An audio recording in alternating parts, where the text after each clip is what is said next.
Welcome to Fortune Cookies Tarot, and this is a deck flip through. As a teacher of tarot, I do like to present decks that are relevant to my new students and also attractive to my more advanced students. This Mystical Medleys is one deck that I use quite frequently on my channel, and I also think that it's a great deck for newer users because it is based on the Rider-Waite. It still has a great deal of imagery on it. This is a super fun deck that is based on 1930s cartoons like Betty Boop, Steamboat Willie. One of the nice things, it's a high quality deck, but the packaging is really superior. You can see the packaging is magnetic, and that is our devil card. We will get there eventually. Super, super stiff, and I do recommend all my students keep your boxes. I learned a very valuable lesson with my Ellen Cannon Reed deck, which is very valuable if you have the original packaging. I do not. So we do have a devil imagery on there. Cute, fun background on there with the different suits. The deck itself has a red and white backing, and it does have a hardbound book to go with your deck. So if you are a novice, you can learn a few things from this. There are some mini spreads in there. It's easy to read, much easier than some of the other booklets that come with the Rider-Waite deck. So we're going to do a flip through all of the cards so you can really appreciate this. Now the images, while they are based on the Rider-Waite, they're not exactly the same as the Rider-Waite. Still, you'll be able to do it. There is some antiquing around the edges. You can see there's some fun antiquing. And the characters are just adorable. You can see this Four of Wands is very similar to the Rider-Waite, as is the Five of Wands, though we don't have the other players in there. Six of Wands. And I'm going to flip through pretty quickly so that you're not sitting here for 10 hours watching me flip through cards. Just so you can enjoy the different imagery on here. And if you'd like, there is an Amazon affiliate link for this deck in the description. One of the reasons that I like to use this deck on my channel is there is limited nudity on it. Sometimes we have an issue with the Rider-Waite because there is some nudity, and sometimes you get somebody in your viewership that decides to file a strike against your account. It limits the visibility of the video. It also limits the monetization if you have that. So this is a good antidote to that because it does not have quite the same level of nudity that other decks do. Ellen Cannon Reed deck has lots of nudity in it. So it's one of the decks that I use very infrequently, but I do love it and I use it in my professional readings. This is one that I do take out when I do professional readings at other people's homes. It's a charming deck. Sometimes if you have an individual who's had a negative tarot experience, they're more inclined to go for one of these novelty decks that seems very sweet and very fun, but it still reads beautifully. I do love this deck. And there you go, our Queen of Cups. She's a mermaid, and the King of Cups corresponding as a pirate. We're getting into our final suit here with the Pentacles.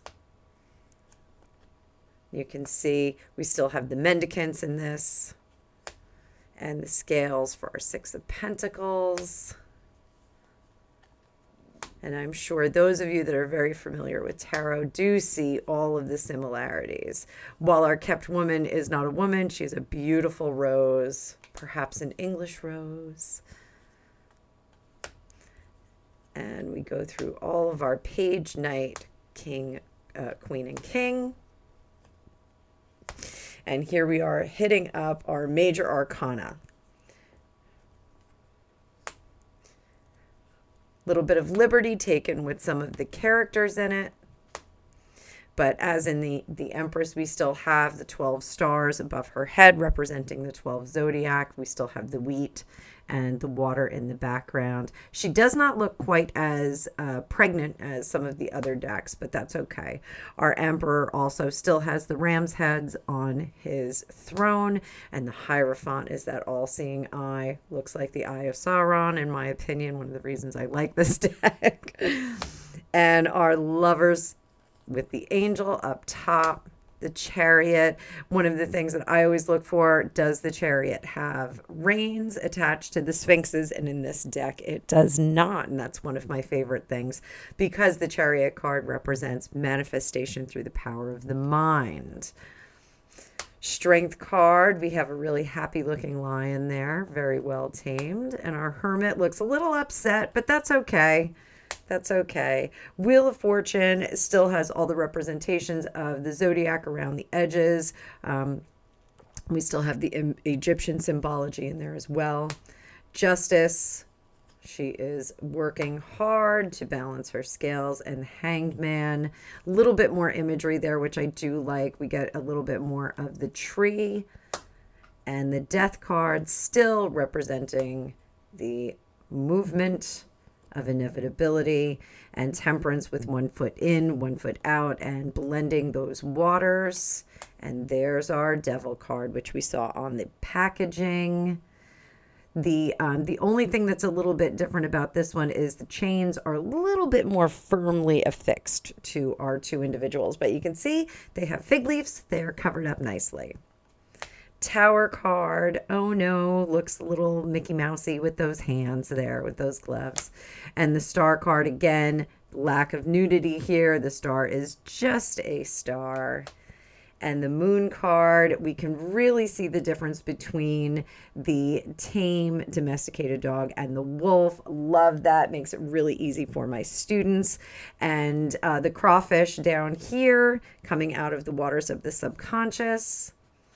And there we have the Sun card. And instead of just having a little baby riding on, we have a flaming baby. So this is inspiration and moving forward and using that power of the sun.